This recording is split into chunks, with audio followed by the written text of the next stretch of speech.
в законе Сумбат Аббасов, известный в криминальных кругах как Сумбат Тбилисский, обвинен по статье 210, часть 1 УК РФ. Занятие высшего положения в преступной иерархии и отправлен в СИЗО Белгорода. Накануне суд арестовал 53-летнего Аббасова, опираясь на материалы сотрудников Главного управления уголовного розыска МВД России и их коллег из Белгородской области. Вор в законе был задержан 16 июня в транзитной зоне при попытке незаконного пересечения российско-украинской границы в обход пограничного пропускного пункта. Аббасов – уроженец Тбилиси и езид по национальности. Титул вора в законе он получил за год до развала СССР в 1990 году и большую часть своей жизни провел в местах лишения свободы и по совокупности составило более 20 лет. Аббасов уже подтвердил следователям наличие у него воровского титула. Аббасов Сумбат Амаякович. Вы являетесь вором в законе? Да. Вы пересекали незаконно государственную границу Российской Федерации? Ну, если можно назвать, там документов нету, приходилось вот так ходить. А что делать? Не дают документы делать, а что мне делать?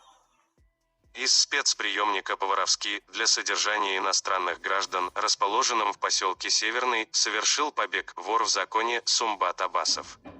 Это произошло 27 августа 2014 года. Сумбат Тбилисский является одним из немногих воров в законе, который всю свою жизнь неукоснительно следует воровским традициям. Свою репутацию Сумбат снискал за годы от СИДОК, общий стаж которых перевалил за 20 лет. С освобождения с Елецкой крытки осенью 2010 года Сумбат находился в России на нелегальном положении, потому что ни одна страна не захотела признавать его своим гражданином. За это время его дважды сажали в спецприемник для нелегальных мигрантов и дважды отпускали по истечению срока содержания под стражей. Проблемы у Аббасова начались в 2009 году сразу после освобождения из колонии, где он отбывал наказание за хранение наркотиков. При первой же встрече с сотрудниками правоохранительных органов в Липецке он был помещен в Центр для нелегальных мигрантов, так как единственный документ, который у него нашли, это старый советский паспорт с грузинской пропиской.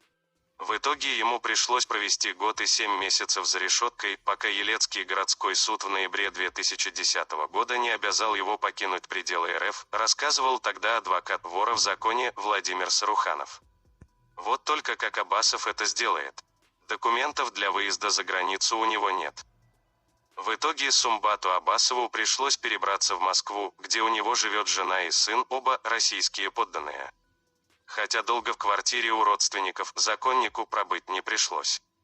Через 3 месяца туда нагрянули оперативники и вновь поместили Аббасова в Центр для нелегальных мигрантов, на этот раз в столичный. Тут он уже провел 1,5 года, с небольшим перерывом, говорит Владимир Саруханов. 24 июня 2012 года Чертановский суд Москвы постановил его депортировать. В сопровождении оперативников его вывезли в Белоруссию, передали тамошним коллегам, но те его вернули, отрапортовав о задержании нелегала. 30 ноября тот же суд вынес повторное решение о депортации Аббасова за пределы РФ, добавив ему штраф в 2000 рублей за неисполнение предыдущих решений. Выехать Сумбат Аббасов не может, дипломатические представительства Грузии и Армении отказываются признавать его своим гражданином, продолжает юрист. К тому же в данный момент в Грузии действует очень жесткое законодательство по отношению к представителям криминала, и уехать туда он не может.